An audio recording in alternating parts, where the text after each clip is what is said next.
In Warren Buffett's office in Omaha, Nebraska, on the wall behind his desk, there hangs a small framed certificate.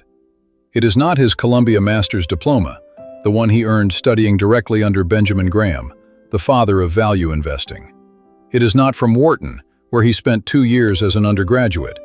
It is, instead, a completion certificate from a 1951 night course in public speaking and human relations, run by a man named Dale Carnegie, based on a book Carnegie had published 15 years earlier. Buffett has told this story for 60 years. As a young man, he was crippled by a fear of public speaking. He would vomit before being called on in class. In college, he signed up for a Dale Carnegie course, paid in cash, and panicked before the first session. He asked for his money back. He could read a balance sheet in his sleep. He could not stand in front of 3 people and say his own name. A few years later, working as a stockbroker in Omaha, broke and miserable, he signed up again. This time, he didn't quit. The course cost him $100. He has said, in interviews and Berkshire Hathaway shareholder meetings, that it was the single most important investment he ever made, more valuable, by his own measure, than any stock he ever bought. That is a strange thing for the richest investor in modern history to say about a public speaking course. But Buffett is not the only one. Lyndon Johnson took the same course twice, once as a young teacher in Texas, once as a junior congressman, and credited it with launching his political career. He later taught the course himself. The book it was based on, How to Win Friends and Influence People, has sold over 30 million copies. It has never been out of print since 1936. The CEOs of J.P. Morgan, Berkshire, and dozens of Fortune 500 firms have publicly required their senior managers to read it. And here's what's strange. Most people who have heard of this book, and almost everyone has, assume it is a slick manual for getting what you want from people. A how-to guide for fake smiles, hollow compliments, and used car salesman charm. The title doesn't help. How to Win Friends and Influence People sounds like a relic from the era of Mad Men. But the people who actually read it, and reread it, often every year for their entire careers, describe it differently. They describe it as the closest thing to a working manual for human behavior ever printed. A book that, 90 years after it was written, is still backed up, point by point, by every modern study on psychology, sales, leadership, and persuasion. So here is the question. What did a failed salesman from a Missouri farm, a man who, at 24, slept in a rented room in New York and ate cheap cafeteria food to save money, figure out about human nature that turned his book into the best-selling self-help title in history, that turned a terrified young Warren Buffett into the most quoted communicator in finance, and that 30 million readers have used to remake their careers, their marriages, and their lives? Let me show you. Dale Carnegie, born Dale Carnegie in 1888 on a farm in Maryville, Missouri, was, by every measure, a failure for most of his early adult life. His family was so poor that his college tuition was paid by trading hogs. He failed as an actor. He failed as a salesman of bacon, soap, and lard for a meatpacking company. By the time he reached New York in 1912, he was 24, broke, and reduced to eating in the cheapest cafeterias he could find. He talked his way into a job teaching public speaking at the YMCA on 125th Street. The Y was skeptical.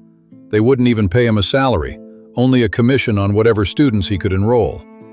The first night, he ran out of material in the middle of class. So he did the only thing he could think of. He asked his students to stand up and talk about themselves. It was an accident, but it changed everything. Because what Carnegie noticed, that night, and over the next 2 decades, as he listened to thousands of ordinary men and women describe their lives, was that almost every one of them, given a stage, did not actually want to learn public speaking. They wanted something deeper. They wanted to be heard. They wanted to be liked. They wanted to matter. They wanted, more than anything, to be considered important by the people around them. And almost none of them knew how to get it. So Carnegie did something nobody had done before. He started collecting systematically the techniques real people use to get along with other people. The salesmen who made fortunes, the politicians who got elected, the executives who ran factories, the husbands who held marriages together. He read every biography he could find of Lincoln, Roosevelt, Edison, Andrew Carnegie. He changed the spelling of his own name in part to ride the Steel King's coattails. By 1936, after almost 25 years of teaching and research, he had a manuscript. His publisher printed a cautious first run of 5,000 copies. They expected modest sales. It sold 5 million in his lifetime, and it kept selling. Here is what is actually in the book. Carnegie organizes everything around a single, brutal observation about human nature. People do not think about you very much. They think about themselves, almost continuously, almost without rest. Their hopes, their fears, their toothache, their unpaid bills, their kids' grades. These occupy 95% of their inner life.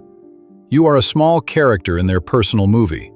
And if you want to influence them, sell to them, lead them, love them, change their behavior, the worst possible strategy is to make the conversation about you. This sounds obvious. It isn't. Almost no one actually behaves this way. From this single insight, Carnegie builds out a series of rules. Let me give you the ones that matter most. Rule 1. Don't criticize, condemn, or complain. Carnegie opens the book with the story of a notorious 1930s New York gangster named Francis Crowley, Two-Gun Crowley to the papers, who, when finally cornered by police after a bloody shootout, wrote a letter while bleeding from gunshot wounds, claiming he had a kind heart that would never hurt anyone. He killed a policeman the same week. Al Capone, sitting in prison, called himself a public benefactor. Carnegie's point, chilling once you absorb it, is this. Almost no human being on earth blames themselves for anything. Criticism, no matter how justified, makes people defensive, then resentful, then permanently your enemy. It is the most useless tool in human relations. Rule 2. Give honest, sincere appreciation. Carnegie tells the story of Charles Schwab, not the brokerage, the steel executive, one of the highest paid men in America in the early 1900s. Andrew Carnegie paid him a salary so large it made headlines for years. When asked why, Schwab said it had nothing to do with his knowledge of steel. Plenty of men in his factory knew steel better. It was his ability to make every man under him want to do his best work. Schwab said he had never criticized anyone in his life. He praised lavishly, sincerely, and constantly. He gave people something to live up to, and they did. Rule 3. Arouse in the other person an eager want. Carnegie tells the story of his own struggle to get his young son to eat breakfast. Threats failed. Bribes failed. Then he asked the boy what he most wanted in the world. The answer? To be big enough to beat up the neighborhood bully. Suddenly the cereal was no longer cereal. It was muscle. It was strength. It was the secret weapon. The boy started eating breakfast. Carnegie's lesson. Nobody anywhere does anything because you want them to. They do it because they want to. The only question is whether you have figured out what they actually want. Then come the rules for making people like you, and these are the ones that read like a magic trick. Become genuinely interested in other people. Smile. Use the person's name. Carnegie called a person's own name the sweetest and most important sound in any language to that person. Be a good listener and encourage others to talk about themselves. Talk in terms of the other person's interests. Make the other person feel important, and do it sincerely. 6 rules. None of them complicated. All of them, every single one, validated 9 decades later by modern neuroscience. Brain imaging studies show that hearing your own name activates the same reward centers as receiving money. Studies on physician communication show that doctors who make eye contact and remember details get sued for malpractice at a fraction of the rate of doctors who don't, even when medical outcomes are identical.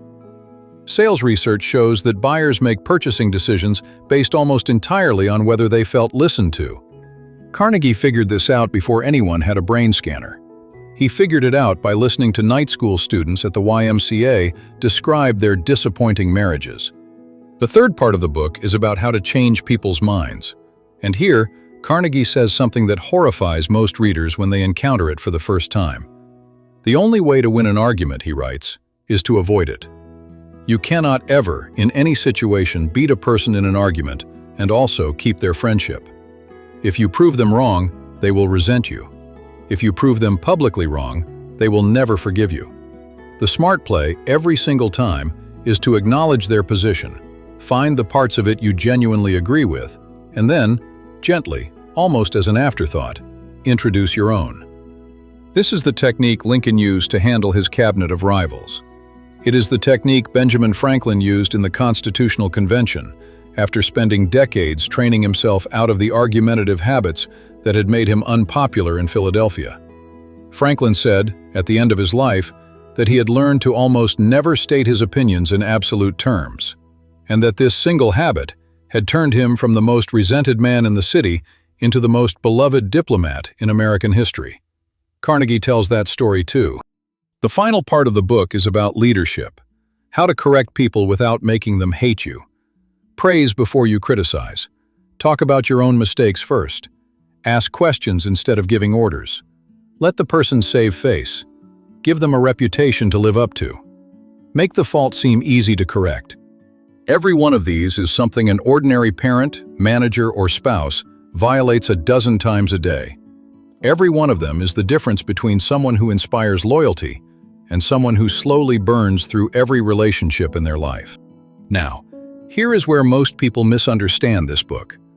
Carnegie is not teaching manipulation. He is, in fact, almost obsessive on this point.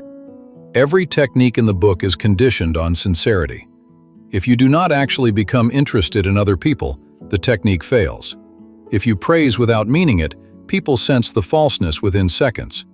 If you remember someone's name only to sell to them, you are running a con, and cons get exposed. The book is not a magic trick for getting what you want from people. It is a description of how people who have already learned to genuinely care about other people behave. Which is why it works for Warren Buffett, and why it does not work for the people who skim it looking for shortcuts. Buffett, in his shareholder letters, has written about this directly. He says the people he has trusted most in business, the ones he has handed billions of dollars to manage, with almost no oversight, are not the ones with the best resumes. They are the ones who, in his words, you would want your daughter to marry. People who do not criticize their employees. People who listen more than they talk. People who, when they make a mistake, take the blame, and when their team succeeds, give away the credit. You can call that strategy. You can call that ethics. Buffett, quietly, calls it the Carnegie certificate on his wall. 90 years after a broke night school teacher published a strange little book of rules he had pieced together from listening to ordinary people talk about themselves, the basic insight has not changed. The people in your life are walking around inside their own heads, almost constantly, thinking about themselves. The day you stop fighting that fact, the day you accept that almost no one is going to be interested in what you are doing until you become interested in what they are doing, is the day your career, your marriage, your friendships, and very probably your bank account start to change. Dale Carnegie did not figure out how to make people like you. He figured out how to like them first. And almost no one, not in 1936, not in 2026, actually does it. Which is exactly why the book still works.